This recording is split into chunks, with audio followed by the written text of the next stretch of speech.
Hello and welcome. Firstly, it's very grim, right? In different parts of the world, after what's happening, PV Sindhu has posted multiple times already in her ex post how difficult it is at this point in time for people who are stranded. War can never be good. War can never be good. It is about disruptions. It is about people, different parts of the world. Economically, people will stagnate. Property is getting destroyed. Prices will go up. India has stayed resilient. They have, the Strait of Hormuz will mean oil uh, backups will have to be readied. Sindhu has kind of posted twice. She's now safe. That's the most important thing. In Dubai, the authorities have done extraordinary work at the Dubai International Airport and also the Indian Embassy. So she has been, and others who have been stranded have been removed to a safer place. As far as we are concerned in Red Sports, Ashok Nambudri, he is in Dubai. Ashok was supposed to come to Calcutta today for the semi-final. In fact, it was his birthday, so he was supposed to come to Calcutta today for the semi-final. Unfortunately, the airport is shut, so he can't come. Everything has been thrown into a bit of a disarray. We'll have to wait and see. And now, with what is going on with the official confirmation that Khomeini is dead, it could mean that in the short term, at least, the conflict escalates before there is some sort of resolution. So clearly, the situation is very fluid. The ICC has already issued an advisory yesterday, which clearly states that the ICC is readying contingency plans for everybody involved in the World Cup, including their repatriation to their respective countries. They are already in contact with their travel partners. So that's the kind of geographical fluidity we are experiencing at the moment, and that's how our world is. Coming to the games at hand, firstly, I will talk about the India game, and then obviously we'll discuss the Pakistan game from last night as well. India game, exactly what? 9 hours from now, India plays one of its most important T20 matches of recent times. Gautam Gambhir's coaching stint, I will say this is the most important game, one of the most important games that Gautam Gambhir has presided over as India's head coach. Surya Kumar Yadav, he just plays one format.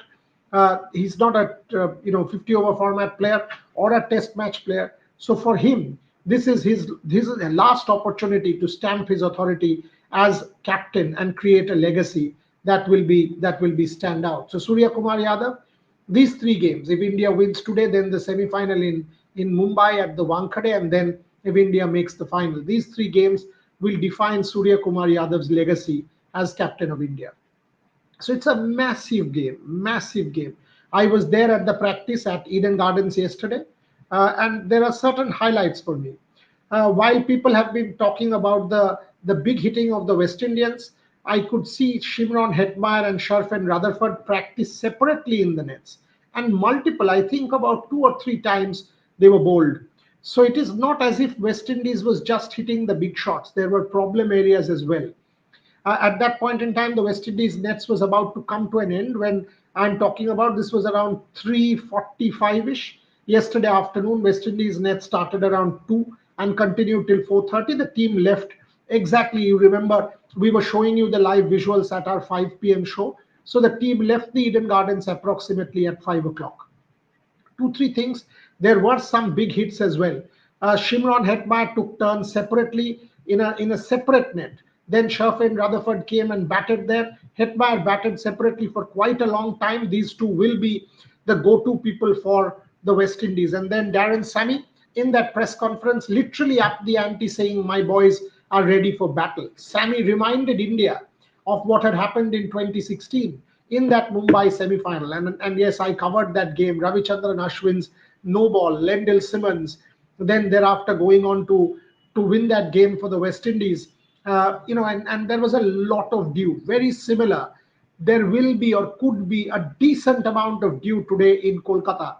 From around 7:30, 8 o'clock, the dew starts to come in. Yes, sprays have been used, the rope will be used, all of these things there will be used, but there is enormous chance that the dew could play a big factor. Does that influence the call of the team batting or bowling first? Does that make it a fact that you win the toss and you decide to bowl first, because you clearly would want to get it out of the way so that you don't have to bowl in conditions with a lot of dew. So these are important considerations as far as India is concerned, or for that matter the West Indies, because you will want to know that if there is dew, what you need to do. I was having a chat with the curator, and there will be due uh, against the West Indies under lights. Big hitters with due could be a bit of a factor. That is a slight worry as far as I'm concerned. I am giving India overwhelming edge in this game, but if you lose the toss, if West Indies bowls first, and if India is bowling under lights against the big hitters with a lot of dew, that could be a problem, because the bowlers might all of a sudden be rendered a little ineffective. Yes, in international cricket, you train for dew, you get yourself ready with the wet ball, and you get all of that done. Jasprit Bumrah doesn't really need dew or anything for that matter. Arshdeep Singh also will manage, but what about Varun Chakravarti and Akshar Patel? These two players, according to me, could face problems if there is a hell lot of dew. Yes, both of these players, Varun Chakravarti is a Kolkata guy for KKR, in that sense, has played multiple games in the IPL in this stadium, will know it inside out. And there was a detailed conversation that was going on between Varun Chakravarti and Gautam Gambhir, detailed conversation.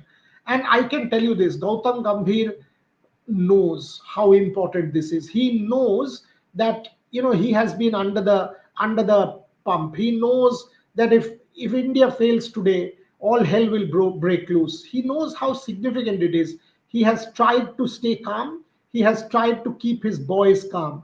And if there is one format which Gautam Gambhir genuinely knows and has had real success, it is this particular format of T20 cricket.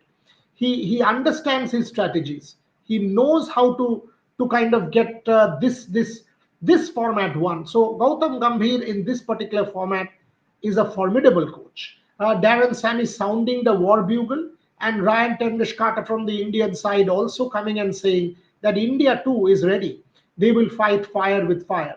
Ryan has come to multiple press conferences in the recent past, and yesterday's press conference was a combative one, was a resilient one. I mean, India will, sort of combat fire with fire. They know that the country will brook no failure. They know that the chance of failing is now done, and this is a quarterfinal. This is a quarterfinal. South Africa, Syed Nizamuddin, South Africa has looked the best team in this competition, but New Zealand is a team that can rock South Africa. In Kolkata, New Zealand is a fine side. If there's one, two of the best teams in that quarterfinal, in that semi-final in Kolkata, New Zealand is a team that is capable of upsetting any team, and that includes South Africa. South Africa will win today against Zimbabwe. That's not an issue.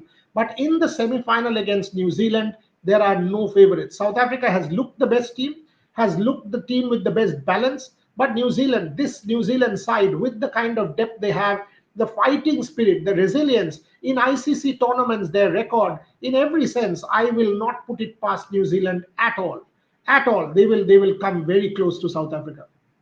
Coming back to the India game, when I see India, I see two decent batting attacks.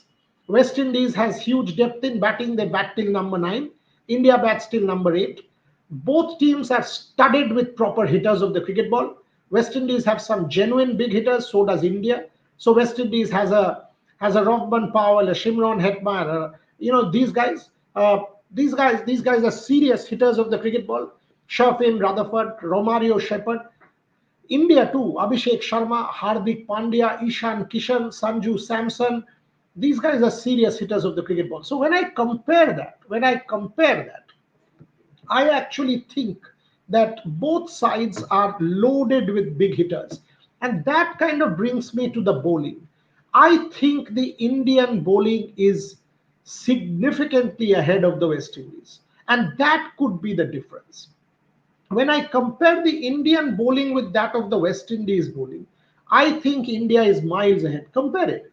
You have a Gudakesh Moti, an Akil Hussain, a Romario Shepherd, a Matthew Ford, Jason Holder, and a Shamar Joseph. Now, when I compare this lineup with a Jasprit, an Arshdeep, a Varun, an Aksar, and a Hardik, I think the Indian lineup is considerably ahead when compared to the West Indies. And that's why I'm giving India a considerable edge when it comes to this particular game. I think it is 70-30, 80-20 in favor of India. Unless India loses the toss, everything goes haywire. West Indies big hitters come to play under rights. There is a lot of due. Indian bowlers are unable to do the job. All of these factors will have to come into play for India to lose this game. Otherwise, the Indian bowling attack against this comparable to this West Indies bowling attack, I would say, is significantly ahead. That for me is India's trump card. So I will say India ahead, and not just. I mean, India ahead significantly. You know, there's no kind of debate in that sense, because I think India is miles ahead when compared to the West Indies when it comes to the bowling department. 2 points more before I kind of go to Pakistan. One, I think India will need to think a little bit out of the box. And when I say out of the box, it is perhaps bowl 2 overs with Hardik in the power play, not one. Give Shimron Hetmyer the short stuff right up. Right up. When he comes in, take a leaf of Rabada's book and bowl him the short stuff. The moment Robman Powell comes in, bring in Varun Chakravarti for the wrong arm. The moment Jason Holder comes in or Romario Shepherd comes in, get Jasprit Bumrah back for the Yorker. So these are little nuances that I think India should keep in mind. So Shimron Hetmyer, the short stuff, Robman Powell, the wrong one, Romario Shepherd, the Yorker. If you keep these subtleties in mind, you go and if you check your research, you will realize that these West Indians have a bit of a problem there.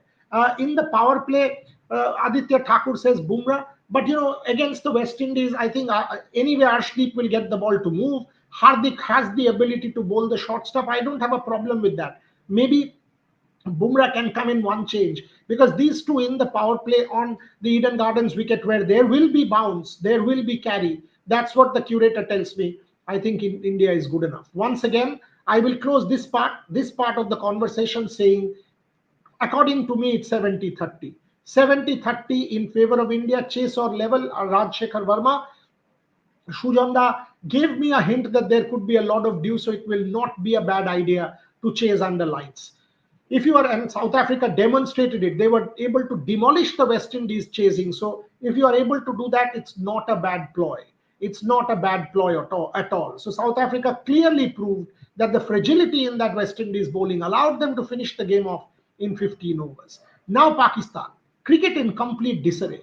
Yesterday, if a team allows Sri Lanka to come as close as 6 runs, in fact, I thought that last ball was wide, and the moment that would have happened, it was one boundary away. One boundary could have resulted in a super over. Pakistan could have lost that game. Dasun Shanaka from nowhere scores a 70 odd in 27, 28, 30 balls. Pakistan cricket is in complete disarray. They should have 180 odd for no loss. They should have gotten 250 in that wicket in Kandy, in that wicket where the ball was coming onto the bat and all of that was happening. No wickets fallen. Not a single wicket down. Sahibzada Farhan, and this guy was going very, very well. Fakhar Zaman. Firstly, you have to ask questions. Why was Fakhar Zaman not allowed to open when Saim Ayub was repeatedly failing? Why was Abrar made to sit out? Why was Naseem Shah made to sit out and Salman Mirza playing ahead of him? You can ask many questions of Pakistan, but yesterday, from 180 odd for no loss to get to 212, after the first 284 or 80, whatever, 6, everything 2, 0, 1, 2, 6, 4, it collapsed like a pack of cards, Pakistan. And that's how bad Pakistan is, because after the opening pair, there was nothing. Frankly, everything dried up. It was a complete capitulation against Sri Lanka, very mediocre side. Dilshan Madhushanka was bowling pretty poorly. Dushmantha Chamira feeding Sahibzada Farhan, and from there on, a 240 score, which was evidently likely, turned out to be 212. The moment that happened, I thought the game was beyond Pakistan to qualify. You needed to get to 240 to stop Sri Lanka in 175. But the moment you get 210, 212, 140, 45 runs on a candy wicket, which was the best cricket wicket in Sri Lanka for this T20 World Cup, was never a possibility. Yes, Sri Lanka played as bad, gave 3, 4 wickets, Kamil Mishara, Kamindu Vendes, giving wickets to Abrar. But once Ratnayaka and Dasun Sanaka started to hit those balls, 147 was never going to be enough for Pakistan to stop Sri Lanka in their tracks. And this is the point. And then Sri Lanka just exploded and came close to victory. That was a huge thing for Pakistan. It tells you how problematic Pakistan cricket is at the moment, how problematic Pakistan's whole scenario is at the moment. And 2025 Champions Trophy, nowhere. 2024 T20 World Cup, nowhere.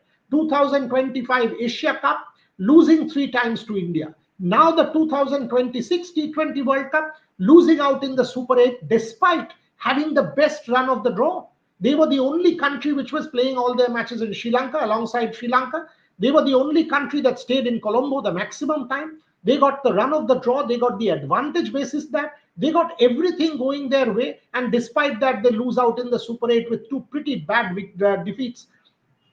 Rather one against the English, a match they should have won and getting out. And yesterday also allowing Sri Lanka to get to 206, I thought was almost a defeat for Pakistan. So Pakistan cricket, where does it go from here? Salman Agha doesn't look the part. Babar Azam doesn't look the part. Fakhar Zaman should have been played. Naseem Shah should have been played. Abrar should have been played. But who will ask these questions? Pakistan greats will ask and then take a 180-degree turn because you're speaking out against Mohsin Naqvi and you're speaking out against a top politician. That's not going to be possible for Pakistan. Salman Agha can never be captain. Make someone else. Make a Shadab Khan. Make a Sahibzada Farhan. Do something out of the box.